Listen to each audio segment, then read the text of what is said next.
What's up, everybody? Welcome to another installment of History's Benchwarmers. Understandings of a situation. There's someone who's completely oblivious of it, right? But they continue to do it, not understanding why, or they just do it. You know like us studying education. Right. We don't know why. We're oblivious to it. We just do it. We don't understand the implications behind it. But then there are people who are fully aware of it, and people who are just like, I'm done with it. You know, I'm not worried, like I'm not worried about it anymore. Like I'm completely over it. And there's a middle ground where you're aware of the fucking situation that you're in, right? But you don't do anything about it. You just continue to do it, even though you know what the situation is. That sounds like the definition of insanity. Yeah. Doing something over and over again and expecting different results. Yep. Exactly, bro. And it's crazy. That's what my coach told me. He's like, if you want to look up insanity, do the same thing over and over again with, expecting different results. It sounds like me lifting. Bro, he told me that shit. It fucking revolutionized my life after that. It was insane. And yes, because why not? Why is it such an issue not to? Like, you see how interesting it can be? I mean, I don't know if you guys are bored by any of this. I'm still you understand. I'm confused. Like, what topic are we still on? Are we talking about girls, or now we're onto what topic are we talking about now? Well, I was just ranting. But it all ties in to what he's saying. Like, it's an internalized issue, which, we as people who like lift and get big and get strong and trying to make sure that they have a good physique because they don't love themselves externally. It's all the same thing, just maybe off to the side a little bit. Yeah. Honestly, man. Because even then, the definition of insanity is continuing to work out and work out and work out and work out, thinking like you can have the best body in the world and you'll still be like, oh my god, I hate myself. Oh, I'm past that point. I don't give a fuck. I used to be like that initially. I just do it. But I was. I thought you're like currently you're still like that. Oh no! But I had that phase though. Yeah. I mean, I made a lifting account, bro. I did. I'll show you. I made a lifting account. Benny Lifting 225 because I was repping 225 at the time. Because like when I first started lifting, I was like, okay, we're gonna do this. My mindset, we're gonna lift, try to lose weight, try to look more representable, and try and get as much girls as you can. Yeah. That's like initially. Shamefully, I will admit that because now as more I did, I'm like, I don't get the damn about girls anymore. I just do it for me. It's fun. It's therapeutic. It's just get you lifting iron for an hour and a half, just to get your mind off stuff. It calms you down. It calms your nerves. Mm-hmm. And I like being active. I like eating healthy. That's why you see me always bring over me like a freaking maniac. Like I'm freaking carrying luggage to an airport all the time. Mm-hmm. I don't even remember that part, bro. Honestly, I've been thinking about it. You're on campus, like beeping your car and trying to find it. I really have no idea where I parked. Fuck. Anyway, imagine being in your head, right? All the time. When you got your headphones and you're listening to great music, you're just fucking thinking. You're just throwing shit. You know what I mean? Trying to figure it out. Why do you go every day? Why am I trying to be here? What am I trying to do? How am I going to get that pump? What am I going to do for it? Am I going to squeeze a little harder? Am I going to go the weights, higher? It's amazing because it gets your mind concentrating on something that you like rather than the bullshit you got to deal with. Especially women. Because they can be fucking bitches, bro. But the thing is, honestly, I don't know where the right place is to find like a chick, but I feel like it starts with friends. First you can't come in there like a motherfucker. No, of course not. You have to start. Honestly, some girls are looking to be like, yeah, let's fuck, and that you have to figure that out for yourself and what they want, right? What you want, more importantly, that's the bigger question. Not what they want, what you want. What do you want out of this relationship? Okay. What do you want out of this? You want to just fuck, or do you want to have a relationship? That's the first thought you have to have when you see a woman. Or do you want to just like meet her, see who she is? It's literally just trial and error.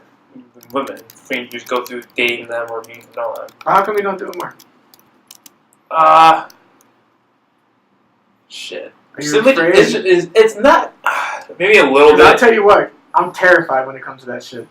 Absolutely, dude. I hate that concept of going up and talking to a chick because it's just like I see a guy like it's just easy because if a guy of the same sex, you're just like, oh yeah, you just shoot the shit. But for women, I just always felt like I needed to do something more or say something more into like, it's like always, and then I just end up shutting my mouth anyway because I have nothing to contribute. It's like, how can you go up to someone you find appealing, you want to get to know them better, you'd even be attractive? How can you engaging them without saying, "Hey, I like you. Let's go out." But you can't really just say that without coming off as a creep, obviously. Sure, You're coming out like a third grader. You gotta try to find a way to like engage in that. Right. Well, And then if you like, organically. this is a new strategy I'm gonna try. If I see a girl and I like her, I'm literally gonna just start as friends. That's what I want to do. That's why I asked that chick out for coffee. Let's go out for coffee. Try to set up a friendly setting. But But maybe not.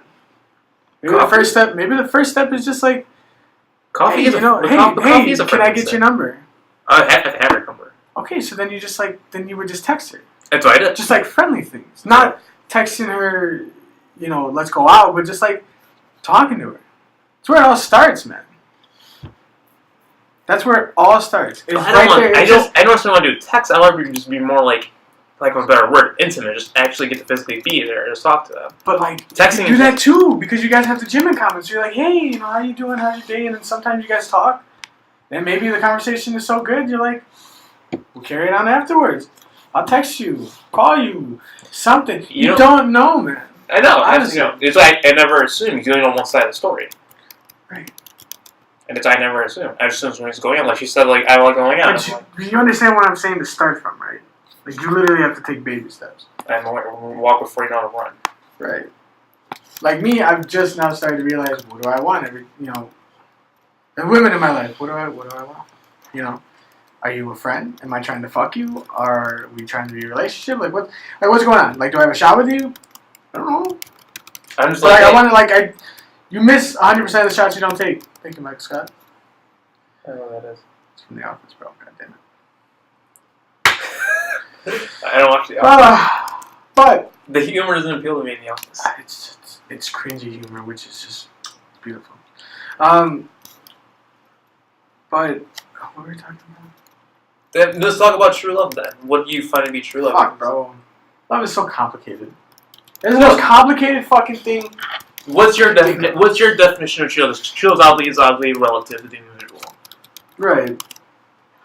Like, what are you saying? Like, What is your what will you be the ideal soulmate? Not so ideal, but you just know you're an ideal partner. Want to hear a crazy thought? I know what I want, but you gotta have realistic expectations. That's the thing. Obviously. But for me, I'm a guy. I said this in the first podcast that I did, bro. But just like love to me, when I'm in it, when I'm with somebody, it's beautiful. Like I feel amazing. It's a great feeling when you're in it. You know what annoys but me? When you're out of it, it sucks because that was something that was there and now it's not. But then after a while, you start to mend that shit and realize that, it's a great feeling. I can have it if I want it, and I have to actually work for it. It's a two-party thing, man. It's man and woman, man and man, woman and woman. It's 100%, 100%. You know what annoys me? When people say to partners who have been for a little bit, I love you. I'm like, I give the biggest eye roll possible. I'm like, you love this idea of her. But have you ever been in love? I was just going to say that.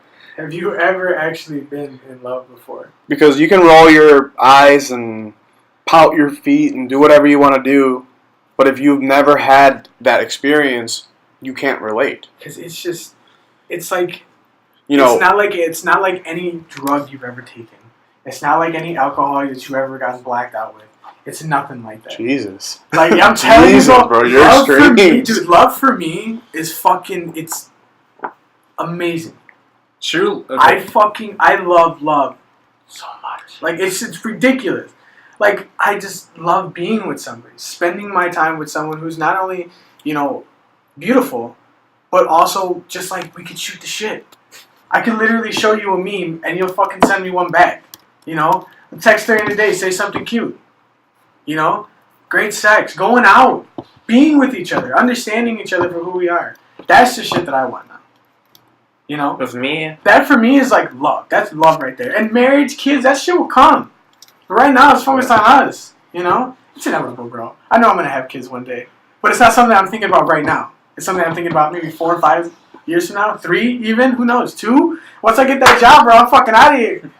Give me that $60K a month. I wish, bro. My definition of true love, just like okay, this media doesn't know. People tend to think like they have this like ideal standard. They want this perfect individual. Like after the whole concept of someone being perfect is bullshit. There's no perfect someone.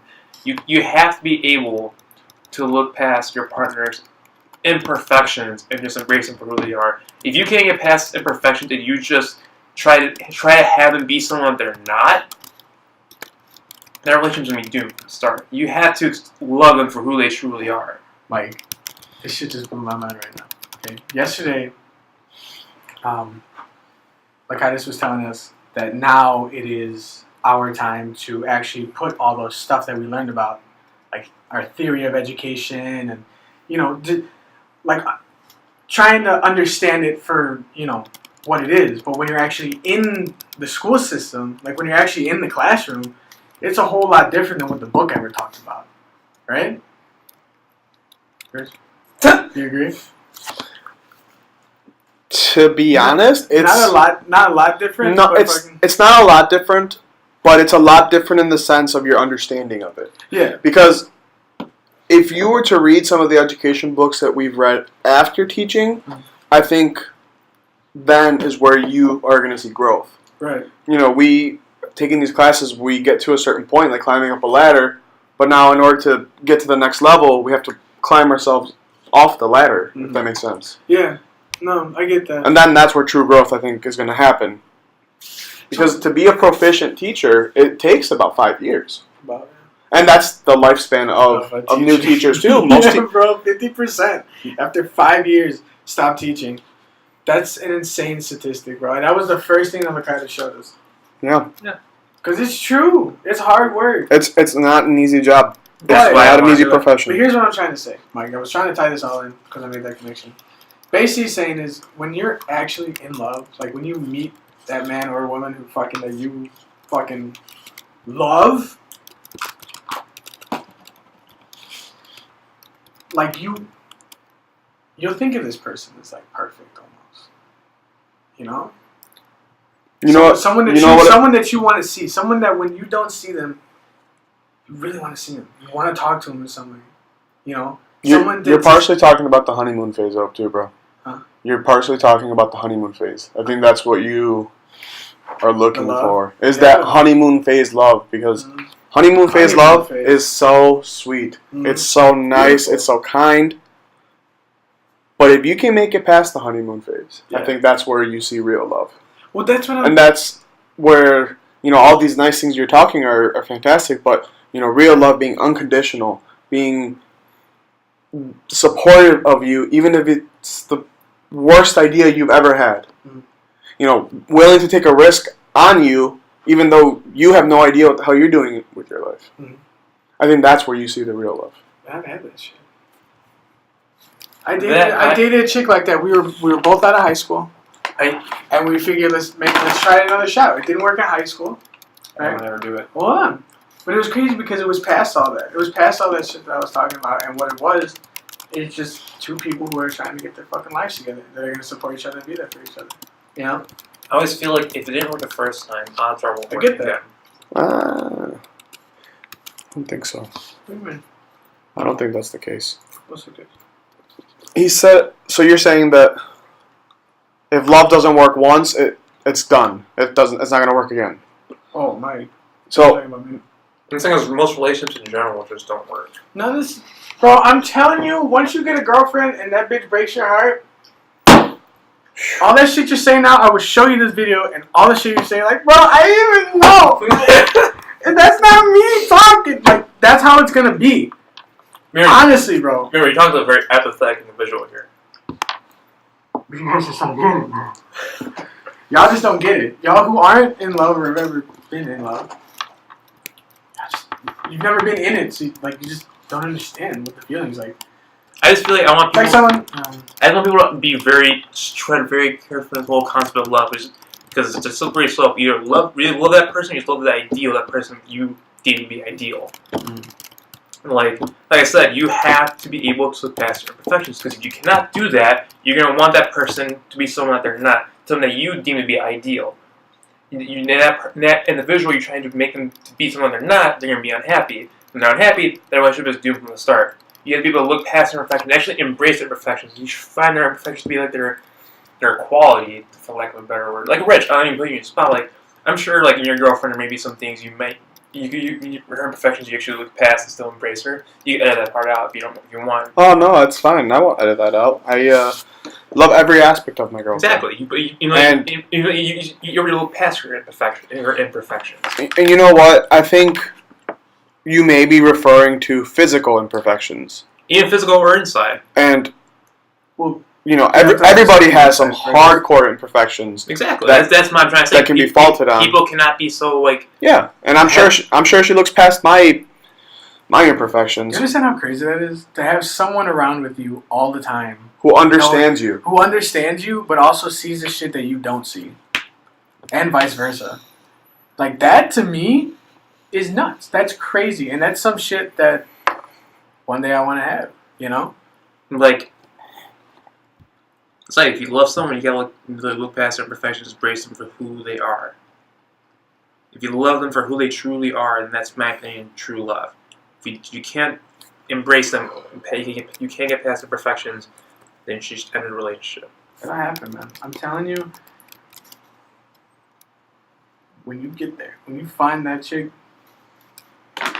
Your thought on the whole concept everything is gonna flip. out the fuck. It may still be there because, you know, just because you fall in love with someone doesn't change you completely, but, you know, there's still that concept, man. Once you experience it, It's different. it's different. It's different. 100% different. You know, like that feeling when you get your first car, or you get behind the wheel for the first time legally, or, you know, you shoot a gun for the first time. You know, doing something that's different. Even though you can, like, play video games, you can play Call of Duty, but then when you shoot, you know, a real rifle, it's completely different. It's like, whoa. And it changes your whole understanding of it. Damn, I feel like that's what's going to happen to me when I go to the shooting range. Because both of my cousins have their, what you call it? Oh, we should go. Do you have your FOID card? Yeah. The fuck? Let's go! But, I've always wanted to go to the shooting range. I mean, what's wrong with that? There's nothing wrong with going to the There's shooting nothing wrong range. with guns, Shooting a per couple se. guns. I mean, like, okay, we have a problem here in the United States about Access to guns? Constitution and our rules of what should stay and what should stand the test of time. But I feel like rules are... The Second Amendment needs to be heavily revised, in my opinion. When you think about the Second Amendment, when was that shit written? When? Placed in a time period, based on the context. Well, you understand that if you change Hold one... on. I want to hear where he's going with this. Continue. Late 18th century, right? The right to bear arms was attached to the Bill of Rights. Mm-hmm. What was the primary weapons used in that time period? Swords? Swords, flintlock pistols. Still? Boy, did you say a sword? Yo, you tell me they didn't use swords? I mean, They yeah, used they swords. did. They did. But not like all of them, you know, just like... Not the as officer, main. like, But you said the main. But weapon. cavalry too. Conventional fight. You think Conventional about that? The horses? Yeah, I get that. I see what you're saying. Firearms. Sorry if I wasn't being familiar with firearms utilized in that time period. Still had knives and shit too, bro. What were the Alright, primary, Assassin's Creed, take it easy. Ah, shit, bro. Good. what were the primary firearms used in that time period? Muskets. Pistols. That's Exactly. They sucked. Were they efficient in killing masses of people? No. No, not at all. Do you think if the forefathers had the knowledge of the weaponry today we have today? Pistols, assault rifles, they are very efficient in killing masses and masses of people. Do you think they will still sign up on the Second Amendment right to bear arms? Knowing the knowledge, the capability of our weapons today. Yeah, that's why we're supposed to fucking change shit.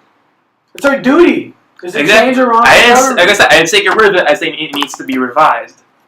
But if you revise one, you revise them all. You can't just take one away and say this is it. This is not. That's what they did with Hitler. I am aware of open Pandora's box. Yeah. But wait, let me compare this to Hitler before everyone freaks out. Because like Hitler was like, I want to take the Sudetenland. And they were like, well, you know, Hitler's like, I want that thing. I'm like, no, you can't have that thing. He's like, I'm going to take it anyway. Like, no. Okay, well, you can't have anything else. And that's the same thing that's going on. No document, legal document, or especially the Constitution should be stagnant. It should adapt to the times. Yes, but that means that you have to take the Constitution, write a new one. You know how hard it was to write that one? They're like, fuck it, we're going to make sure this thing doesn't go anywhere. We're going to have people who want to make this shit And they're going to stay this shit. Because we don't want to do this again. Then they all die and we're all stuck with their bullshit. Kick the can down the road ever since the country was created. Period. But fuck, man. You want to change one, you change them all. There goes freedom of speech. There goes freedom of religion. There goes freedom of fucking protest. Freedom of... I mean, that's just the basics. And then fucking you take over the seizures. Well, what does that mean? British couldn't come in, but we're fucking American soldiers. Like, we're cops here. We're detectives. We can go in your house. We don't have to get a warrant now. Because if we suspect something, we're going to go and do it. They're going to make a push for that. So not only are they defending, guns, but they're also defending the outbreak of, if you revise one, they're all going to fucking fall apart. And then what are we left with?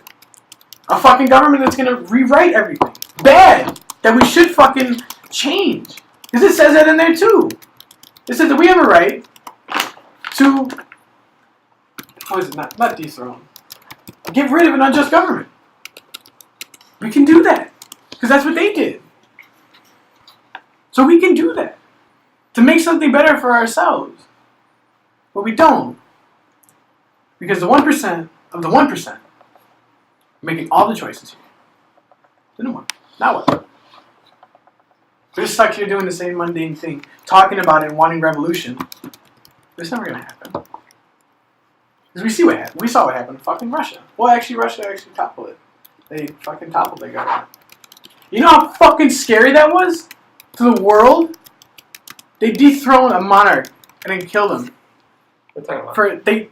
And they established What time period are we talking about? the fucking World War I, 1917. Oh, the Russian Revolution. Yeah, when the communists took over, those were intellectual people leading the masses for a just cause.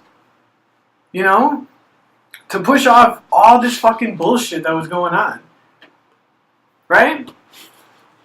Because look at the governments and how they run. Look at Russia during the time. And it wasn't even that bad compared to the bullshit we have to deal with now. And they still toppled the government. So, what's the problem?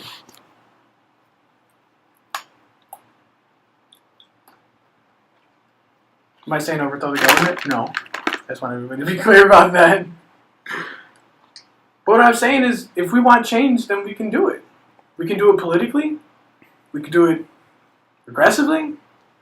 But why are we just not doing something about it? Why are we just sitting here and talking about it? Why don't we actually make that political change? Get people in power who are going to make those decisions. Who are, when we do rewrite the Constitution, they're fucking well off and they know our interests and they're going to keep our interests so that we can fucking move forward as a society. Instead of being plagued from the past. So what happens when you have a two-party system? Right. We should have a multi-party system. Do you know how many fucking parties should be on the ballot? As many as there want to be on the ballot. Look at right now, the largest shutdown in American history. Right. And we're still worried about, what the fuck? We can make change, but we just don't. Why? Even George Washington said, the first president, that he did not want political parties because he's afraid that would lead to the downfall of America. And our government is very complicated. Dude, we have a fucking idiot in the front. Oh my god. Over a fucking wall that's not gonna do a damn thing. It's not him, bro. We did this. I'm aware we elected him. We did this. Whether we were involved, whether we voted for him or not, we did this. Why? Because we got ourselves here. Because we continued to follow just the vote of the person who talks the loudest. That was literally an example at the fucking election. He just talked over everybody in the debate. He's just talking shit. He's like a freaking guy running for class Did presidency. this. Exactly. Just like the Bears could have played so much better that Parkey didn't have to make that Don't kick. bring that shit in here. But you understand that the Bears did play better. We wouldn't have to fucking put it to Parkey. And the Bears could have played better. And they know they could have played better. Our defense was fine. They only held them to 16 points. That's good for our defense. But what I'm saying is, they had the chance to not come down to that solution, but they decided to play how they did anyway. So, that connection I'm trying to make is that we put these kind of people in office and in power because we've let our society bring that out. I wish America was so much better educated. If America had a better quality education, you would see racism bigotry just declined significantly. Because we let the big guys decide what our problems. Look at all the shit that we've gone through, all the hysteria that has been talked about during this guy's presidency. We went from ISIS to fucking to North Korea, and now we're in immigration. That's 3 major problems that we've had to deal with. Actual problems or problems that he faked? Just Problems that were brought up to the American public to tell us about what? We have a problem with the Middle East? We've had a problem with the Middle East. You know? Like, now this new group comes out here? Are you sure they're real? Or are you sure this is just more fucking rebels being like, fuck the West? What's so wrong with that? They're out there in the East. Why is the West in the East? Why are we there? Oil. Don't even have enough oil. We're taking all of it. We're going to drive the fucking plane with it. Think bigger. Think bigger. More? Like... Bigger than what you're thinking already. You're thinking grassroots of issues. But there are deeper and deeper and deeper issues. I know. The culture of the East is way different. You just want to even talk about culturally. It's different. I'm talking about why the United States has been in the Middle East. Why other countries are in the Middle East. Yeah, why other countries are going throughout the world. Started prior to World War One. What is our money based on? Who backs our currency? Our value of it. Our conceptual value of it. Okay, but more... less meta. Bring it down to, like, Government. economic. Okay, sort of. The Federal Reserve. The markets? Oh. The Federal Reserve. What is the Federal Reserve? The Federal Reserve was something that was put in place. Nixon wasn't the president. He put in place a temporary solution because the United States was buying so many things from outside. We were importing more than exporting. And we had no way to pay these people back, so we were originally backed by gold. Like 1910. Before that, it was like 72. We were By gold? Yes. What? We were on the gold standard. He dropped that, and he said, this is a short-term solution. We have been under the thumb of the Federal Reserve since 1972, or in that time period. The Federal Reserve is like this big, complex thing that owns all the money of the world. It's like one giant bank that owns everything. So it's the World's Bank. Have you heard of the Rothschilds? Yes. And that's where the conspiracy comes in, that the Rothschilds are the ones who own the world. You know. But that shit would have to start like before the Italians even want to think about that shit. Well, yeah. It's like Middle Eastern type Bro, shit, bro. that was... Yes. Yes. Even before that, bro. So, looking at it more modern, this is conspiracy, but look it up. It's partial truth. So we wanted to go to Iraq because Iraq did not have the Federal Reserve backing their currency. Yeah, because And other countries in the Middle East that we have invaded, other countries in Africa that aren't really talked about that we have invaded, we have been the forerunners for the UN to put in place these banks, to overthrow governments, put in new governments, even though they're trash, and put in these banks to back them. Bro. Fuck. Yo, that is insane. And you want to know something? Lenin, you missed this part, bro. That's the part that tweaked me the fuck out. Lenin said that what happens after capitalism is imperialism. That was the whole point of what communism was trying to do, was throw off imperialism. That was a big thing for them, you know? That's why a lot of the British Commonwealth wanted to be communist so they can get, you know... That was the whole thing. That's what Lenin wanted. He wanted a socialist revolution throughout the whole world, right? But he said that imperialism came from capitalism because after you build so much, you have to expand out and take over these other lands, right? Take over the resources, take over the people, establish your own government so that you don't have to worry about like a puppet government like what we're doing over in the Middle East, right? We're fighting there to keep our interests. That's why we're there. But do you see that that's what happens? We've been a capitalist country for how long? Since the beginning. And just more and more infrastructure. Now we've gotten to the point What are we going to do now? Now tie this back to the book that we read last semester, where they changed the Articles of the Confederation on an economic basis that would benefit them. Yes. That would benefit big money at that time, and that continued to grow, which is why we had robber barons, which is why we had that big economic boom because of people like that. And so that is what Lenin said, and it came true. Because we expanded into the Middle East because we fucking wanted to make sure that we could control all the shit that was out there. Whether you want... That's an imperialist move, bro. That's just a modern-day imperialist move. I mean, honestly, if you think about it... Look at all the revolutions that happened Think about it, man. from 1900 to 2000 in Central and South America. All of the revolutions that happened.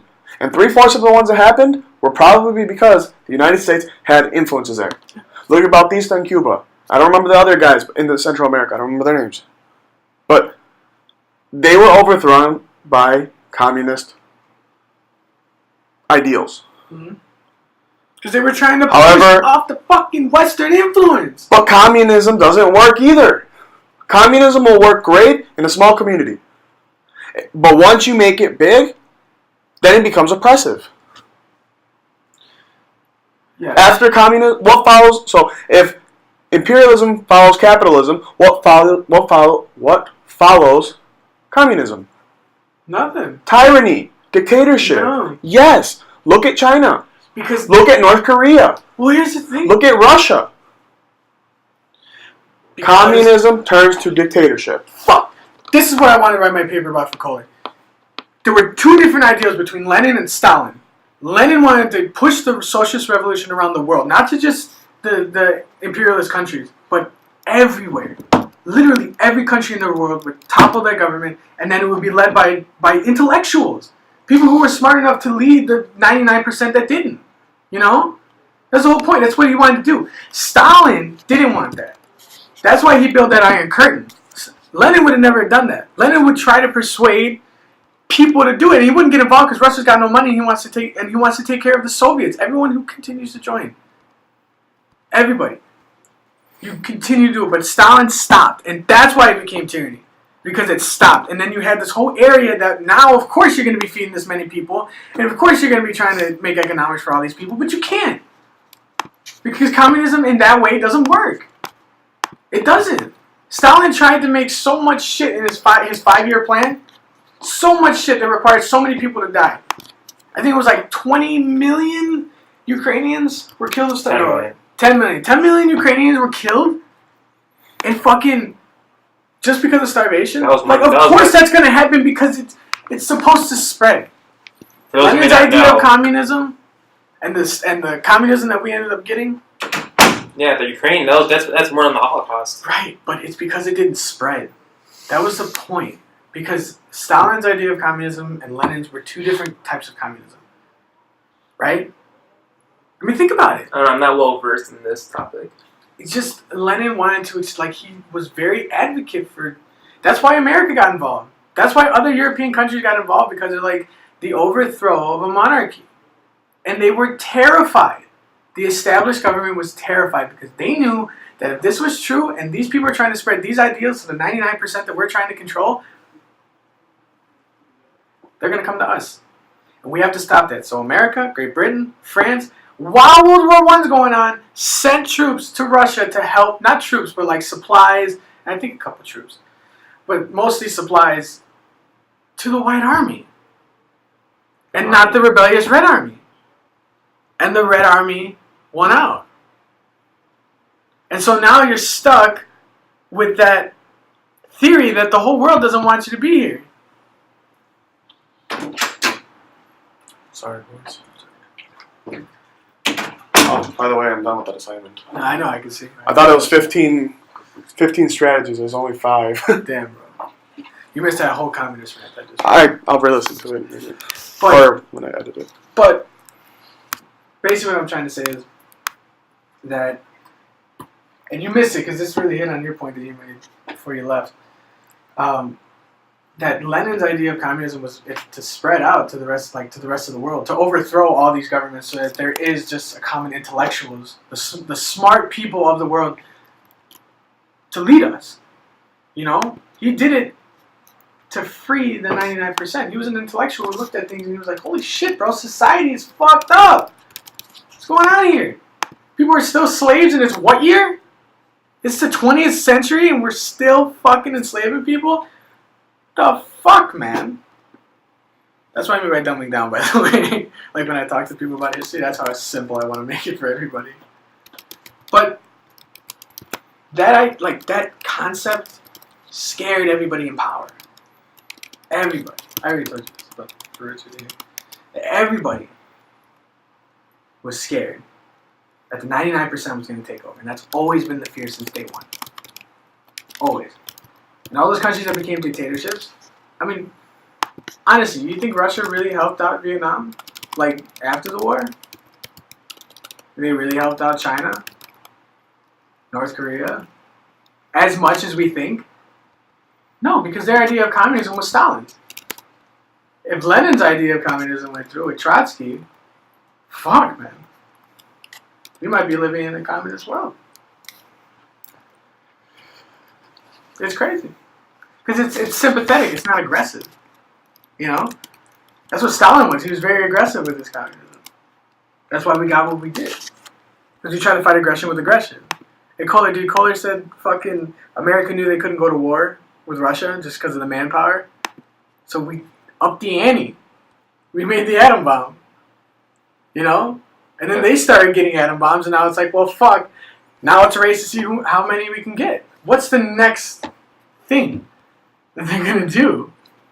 You know what I mean? What's worse than fucking every nuclear bomb that's like underneath probably North Park where it's going to open up and go, like, all over the United States we have fucking, you know, and let's say we do shoot them off. Let's say it's the end of the world. Russia says fuck you, North Korea says fuck you, and everyone's like, fuck you too. And we just say, let's do it. Right?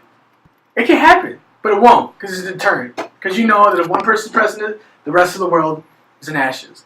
Now that's peace, but that's a fucked up kind of peace to me, if you really think about it. So what's the next thing that they're going to come out with?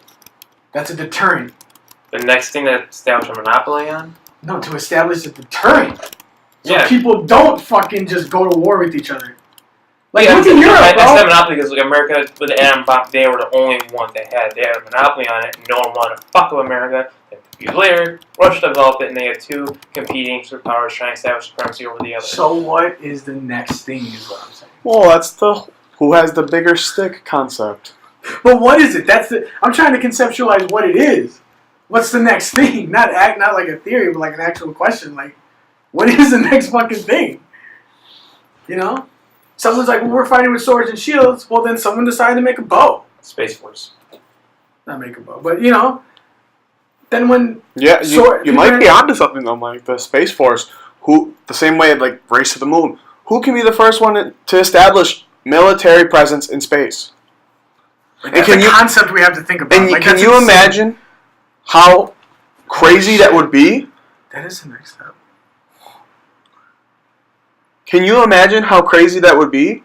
To just target in a spot, boom, boom, drop a bomb, that's it. Bro, no wonder they haven't gone fucking into space. Because they're out there doing shit right now. They don't want us to see it. Because they know that if we go up there, we're going to have to take pictures, and we're going to go up there, we're going to see a fucking cruiser that's the size of the United States, right there in space, with an American flag on it. That could be the next step. Really. There's nowhere else but up, right? Once you hit rock bottom, there's nowhere else but up. Now we're going up. You know? Damn. But then what? Mike, do you really believe we're the only intelligent life? Hell no! Absolutely not. There's so much shit in the universe we don't know. I 100% believe that there's intelligent life out there. The universe is so vast and massive, we don't know what is out there. There might be a life that's smarter than we are. Of course. I had a conversation with a guy while I was Ubering him, and he was like, yeah. Those are the best conversations to have in Uber. I had a 30-minute drive with this guy, and I missed the exit. So I had to fucking go all the way around and do all that shit again, bro. You're a I was like, dick. dude, listen, I'm really sorry. Like, we had a smaller conversation, You know, I was like, dude, I'm really sorry. Like, I missed you. He's like, he's like, don't worry, man. He's like, if I wanted to be on time, I'd get my own car. You know. All right. But like this guy.